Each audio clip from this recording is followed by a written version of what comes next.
وہ ڈاکٹرز بناتا ہے اپنی زندگی میں، کالج میں پڑھا کے ڈاکٹرز کو، نئے اسٹوڈنٹس کو وہ ڈاکٹر بناتا ہے، وہ اس کو بھی بنا دے گا۔ تو بالکل اسی طرح اگر آپ دین کا علم حاصل کرنا چاہتے ہیں تو مدرسوں میں تو خرافات زیادہ ہو گئے ہیں اب، اور مدرسوں میں وہ سلیبس نہیں ہے جو ہونا چاہیے، اس سے غلط فروٹس نکل رہے ہیں۔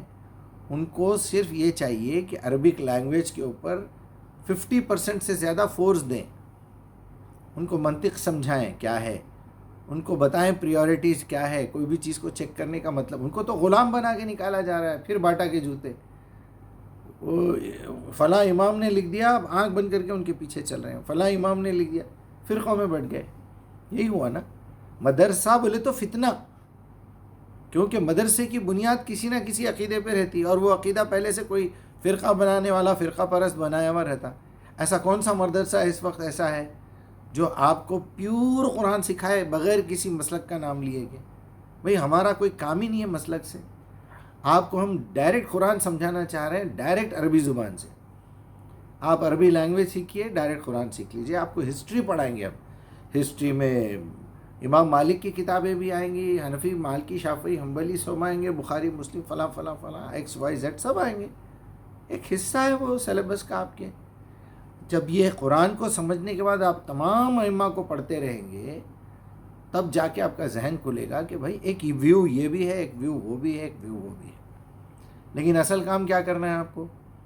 جس طرح آپ اپنا پیوریفیکیشن شروع کر دیے، اسی طرح آپ فوراً اپنے معاشرے کا پیوریفیکیشن شروع کر دیں۔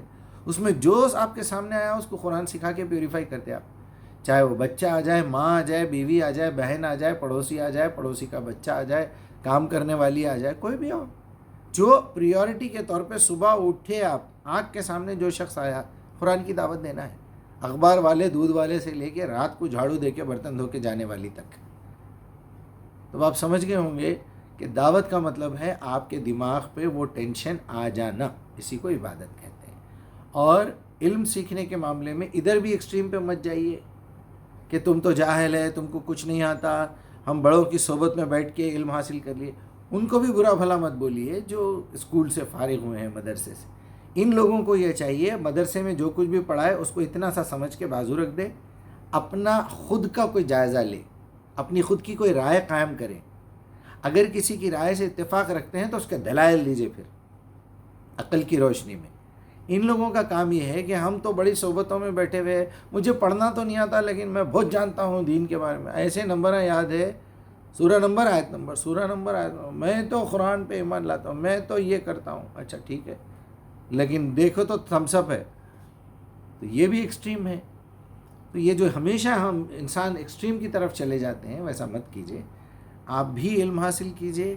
علماء کا بھی میرا مشورہ ہے علماء کے لیے، آپ بھی گراؤنڈ میں اتریے۔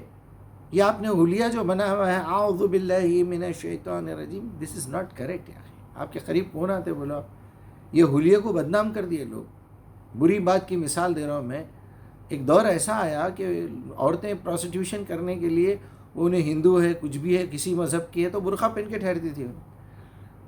تو اب ہماری بچیاں برقع پہننے سے شرمانے لگی کہ بھئی برقع تو جو ہے پروسٹیٹیوٹ پہنتی ہیں۔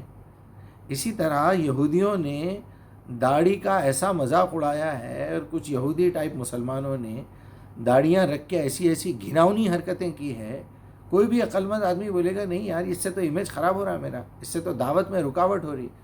اسی کے ساتھ میں اللہ تعالیٰ سے التجا کرتا ہوں، اور آپ لوگوں سے بھی یہ گزارش کروں گا کہ ایکسٹریم پہ مت جائیے، اپنا علم حاصل کیجئے۔ اگر آپ نے انجینئرنگ کی ہے، آپ ڈاکٹر بنے ہیں، آپ سائنٹسٹ ہیں، آپ ایک بزی شیڈیول میں کام کرتے ہیں، ضروری نہیں آپ عالم بن جانا۔ یہ کتاب ہے ایسی، آپ کے بچے کے اندر یہ تڑپ پیدا کر دیجئے کہ یہ کتاب پہنچانا تمہاری ذمہ داری ہے، باقی کے سارے کام آسان ہو جائیں گے۔ اگر آپ شرک کو لے کے بیٹھیں گے، بالکل اتنا سا پارٹ ہے وہ۔ آپ بولیں گے تبلیغ میں جانا ہے، وہ بھی اتنا سا پارٹ ہے۔ آپ بولیں گے یہ کرنا ہے، آپ بولیں گے نبی کی محبت میں کرنا ہے، صحابہ کی محبت میں کرنا ہے، اہل بیت کی محبت میں کرنا ہے، جہنم سے بچنے کے لیے کرنا ہے، سب فضول باتیں ہیں، فضول باتیں ہیں۔ آپ غلط روٹ کے اوپر جا رہے ہیں، اور آپ ایک ٹارگٹ میں پوری زندگی خراب کر دے رہے ہیں۔ مین ٹارگٹ بنائیے دعوت کو اور تزکیے کو، تب آپ کے سارے مسئلے نیچے خود بخود ٹھیک ہوئیں گے۔ اصل چیز ہے تزکیہ نفس، اپنا کرتے آپ کو دعوت کام کرنا پڑتا ہے۔